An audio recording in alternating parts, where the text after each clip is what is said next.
Halo pemirsa, kembali hadir dalam redaksi Jabar Express yang akan menemani Selasa aktivitas Anda dengan sejumlah informasi berita terkini edisi Selasa 17 Oktober 2023 bersama saya Andini Oktaviani.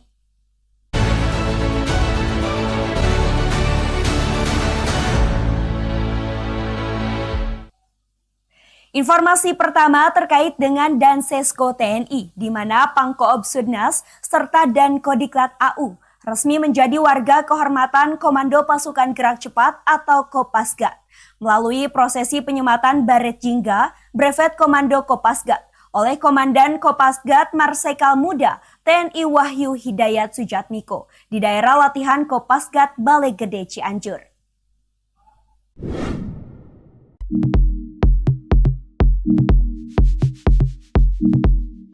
Sebelum prosesi upacara pengangkatan sebagai warga kehormatan, Dansesko TNI Marsikal Madya TNI Samsul Rizal, Pangkoop Sudnas Marsikal Madya TNI Muhammad Tony Harjono, dan Dankodiklat AU Marsikal Madya TNI Teddy Rizali Hadi terlebih dahulu mengikuti rangkaian kegiatan tradisi pengangkatan warga kehormatan Kopasgat.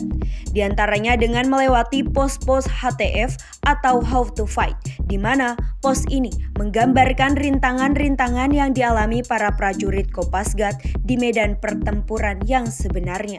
Dilanjutkan upacara pengangkatan sebagai warga kehormatan Kopasgat, ditandai dengan penyematan Baret Jingga, Brevet, dan pisau komando Kopasgat oleh Dankopasgat. Pengangkatan dan pengukuhan sebagai warga kehormatan Kopasgat ini adalah sebagai wujud penghargaan Kopasgat kepada para Pati TNI AU atas kontribusi dan perhatiannya yang tulus kepada kemajuan dan perkembangan Kopasgat.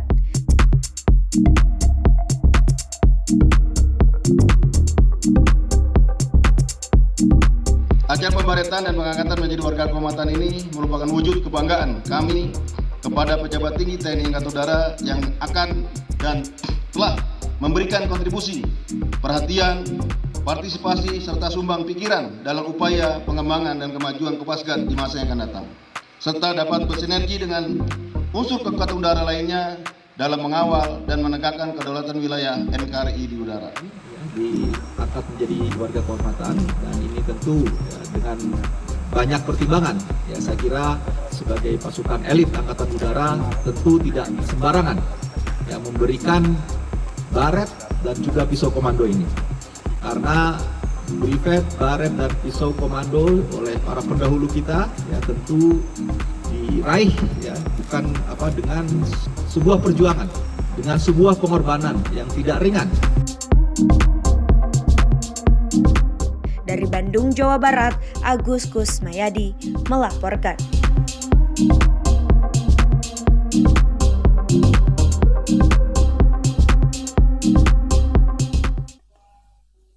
Informasi menarik, rombongan kirap bendera Partai Politik Pemilu 2024 rencananya akan berada di Kota Bandung pada tanggal 26 Oktober 2023 mendatang. Kirap tersebut akan digelar selama 3 hari dalam rangkaian dari sosialisasi KPU RI. Saat kirap telah dilakukan di 7 titik perbatasan di Indonesia, diantaranya Aceh, Kalimantan Barat, Maluku Utara, Nusa Tenggara Barat, dan Papua.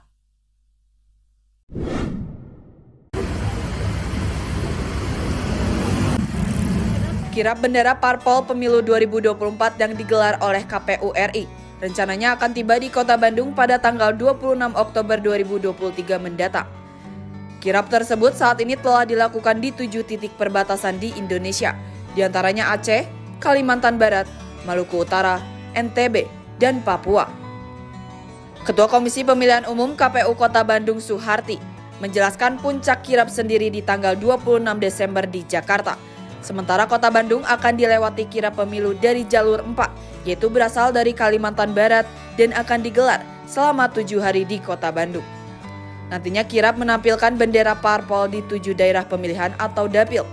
Parpol diminta untuk menyediakan 1 kendaraan hias yang menandakan kepada masyarakat pesta demokrasi dikemas menjadi sebuah hiburan. Pihaknya pun meminta kepada pejabat di lingkungan Kota Bandung untuk membantu kondusivitas. Jadi kirab pemilu ini rangkaian sosialisasi yang sudah dilakukan oleh KPU RI yang dimulai dari 7 titik perbatasan Indonesia di Aceh, Kepulauan Riau, Kalimantan Utara, Kalimantan Barat, Morotai, Maluku Utara, NTB, dan Papua yang pada puncaknya tanggal 26 Desember itu akan ada di Jakarta. Dan Kota Bandung akan dilewati kirab pemilu itu dari jalur 4 yang berasal dari Kalimantan Barat akan sampai di Kota Bandung tanggal 26 Oktober yang akan datang. Jadi selama 7 hari sampai tanggal 1 kita akan melakukan kirab bendera parpol di 7 daerah pemilihan kita. Mudah-mudahan 1 hari bisa 1 dapil kita kelilingkan bendera parpol yang sudah kita tetapkan. Dan tanggal 1 Novembernya akan kita serahkan kirab itu ke Kota Cimahi. Maka karena ini lintas kabupaten kota maka kita minta izin ke KPJ karena mau tidak mau kondusivitas lalu jalan, makanya tadi kita mengundang Disub juga terkait kondisi jalan dan lain sebagainya yang akan kita lalui di kirab itu juga harus dikoordinasikan lebih lanjut.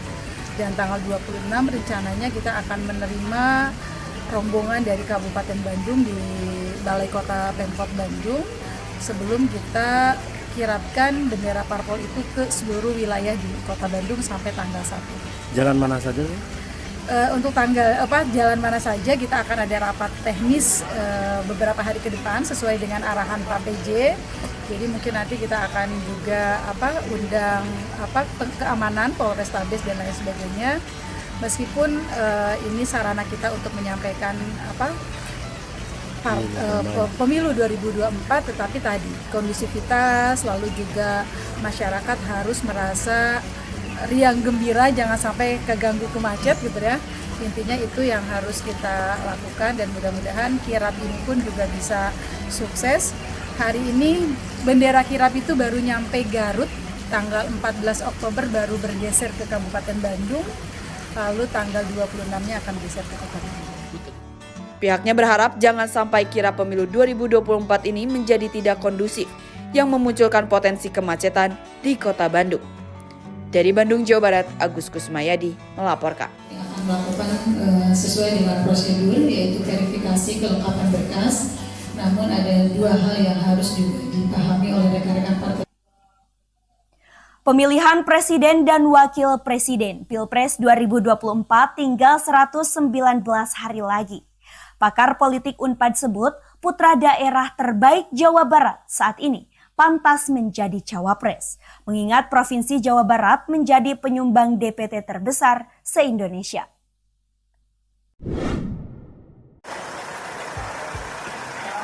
Dari 3 bakal calon presiden yang sudah deklarasi, baru 1 calon yang telah mengumumkan nama wakilnya, sedangkan 2 lainnya masih jadi tanda tanya. Anies Baswedan telah mendeklarasikan berpasangan dengan Muhaimin Iskandar atau Caimin dalam koalisi perubahan. Sementara Ganjar Pranowo yang diusung PDIP dan Prabowo Subianto dari koalisi Indonesia Maju belum menentukan siapa cawapres yang dipilih. Desas-desus nama cawapres untuk 2 calon tersebut semakin santer terdengar.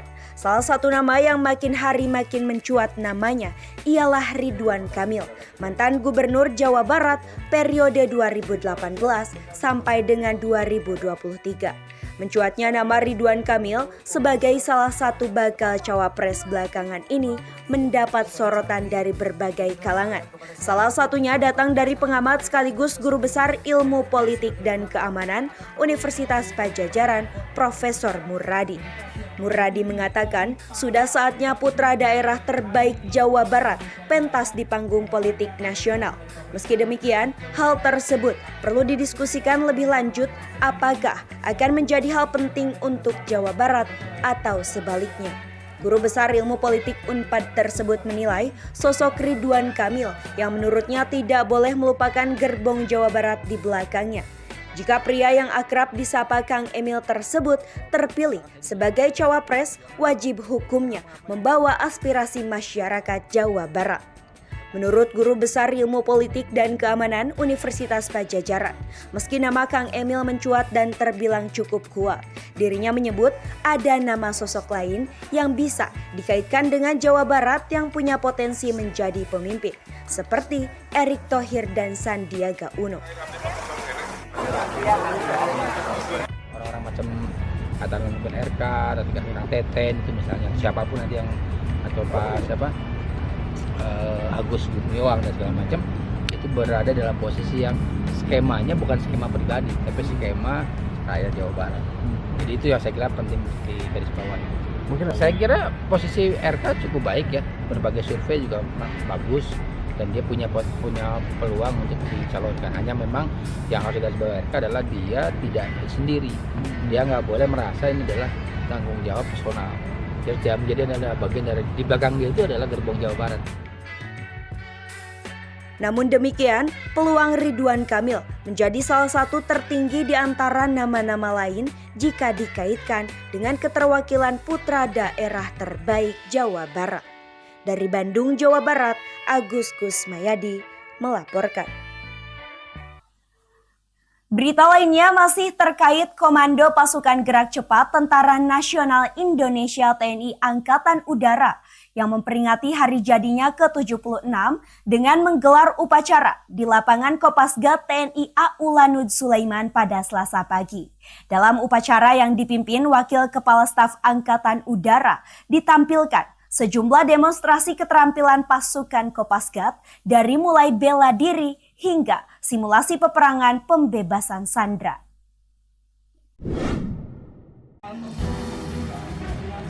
Baku tembak serta ledakan bom warnai jalannya proses pembebasan sandera yang dilakukan oleh prajurit Komando Pasukan Gerak Cepat atau Kopasgat Tentara Nasional Indonesia TNI Angkatan Udara di lapangan Kopasgat TNI AU Lanud Sulaiman, Kabupaten Bandung pada Selasa pagi. Aksi peperangan pembebasan sandera tersebut merupakan aksi demonstrasi dalam rangka peringatan Hari Ulang Tahun Kopasgat ke-76 tahun, di mana sebelumnya dilakukan upacara yang dipimpin langsung oleh Wakil Kepala Staf Angkatan Udara Masdia TNI Agustaf Brugman dan dihadiri oleh Forkopimda Provinsi Jawa Barat. Dalam peringatan Hari Ulang Tahun yang ke-76 ini mengusung tema mewujudkan Kopasgat yang tangguh, militan, profesional, dan modern guna menjaga kedaulatan NKRI sebagai angkatan udara yang disegani di kawasan. Nanti dipimpin oleh Pati Bintang 1 mereka, tapi tetap bahwa salam sejahtera buat kita sekalian, rekan-rekan media. Terima kasih kehadirannya pada hari ulang tahun Kopasgat yang ke-76. Hari ini kita rayakan bersama, dipusatkan di Mako Kopasgat, tetapi saya yakin di daerah-daerah dilakukan di tiap satuan Kopasgat yang ada. Memasuki usia yang 76 tentunya bukan usia yang masih muda, tetapi semakin matang. Jadi Kopasgat ke depan memang diproyeksikan nanti akan semakin mendapat tantangan tugas yang semakin berat, sehingga menjadi tantangan kita juga untuk melengkapi satuan ini, termasuk dari pengawakan maupun dari alutsistanya. Komando Pasukan Gerak Cepat atau Kopasgat merupakan salah satu korps elit milik TNI Angkatan Udara, di mana prajurit Kopasgat dituntut memiliki keterampilan lebih, dimulai pertempuran darat, matra udara, pertahanan udara, dan operasi khusus. Dari Bandung, Jawa Barat, Tim Liputan Jabar Express melaporkan.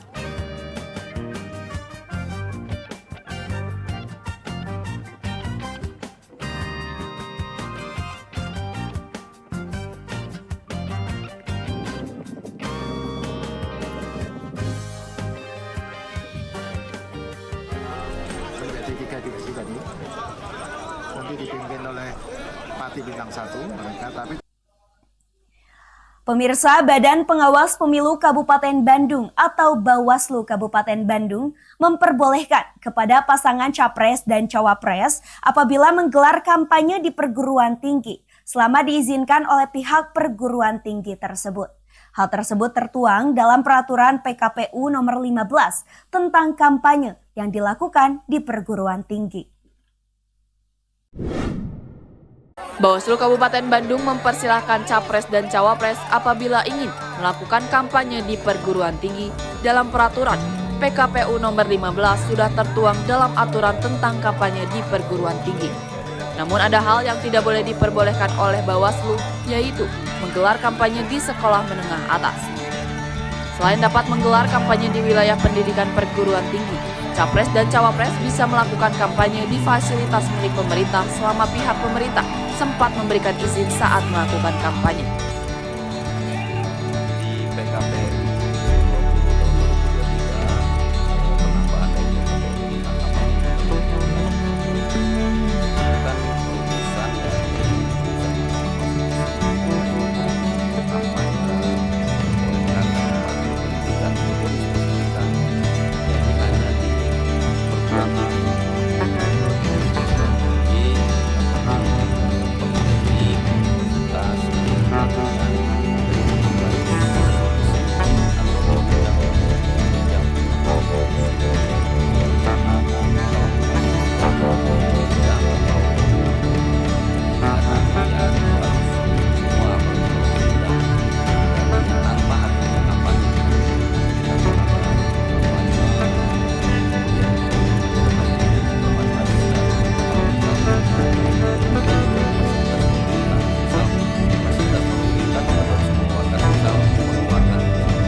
Menurut Ketua Bawaslu Kabupaten Bandung Kahviana, mengatakan tentang kampanye PKPU 15 putusan Mahkamah Konstitusi bisa melakukan kampanye di perguruan tinggi. Itu pun harus ada izin dari perguruan tinggi. Meski bisa melakukan kampanye di perguruan tinggi, tidak halnya pasangan Capres dan Cawapres melakukan kampanye yang dilarang, yaitu di sekolah menengah atas. Perlu diketahui sampai saat ini di Kabupaten Bandung, beberapa fasilitas yang digunakan oleh Capres dan Cawapres hanya menggunakan Stadion Sijalak Harupat. Itu pun hanya menggunakan lapangan panahan SOR STD Sijalak Harupat.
Dari Bandung, Jawa Barat, Tim Liputan Jabar Express melaporkan.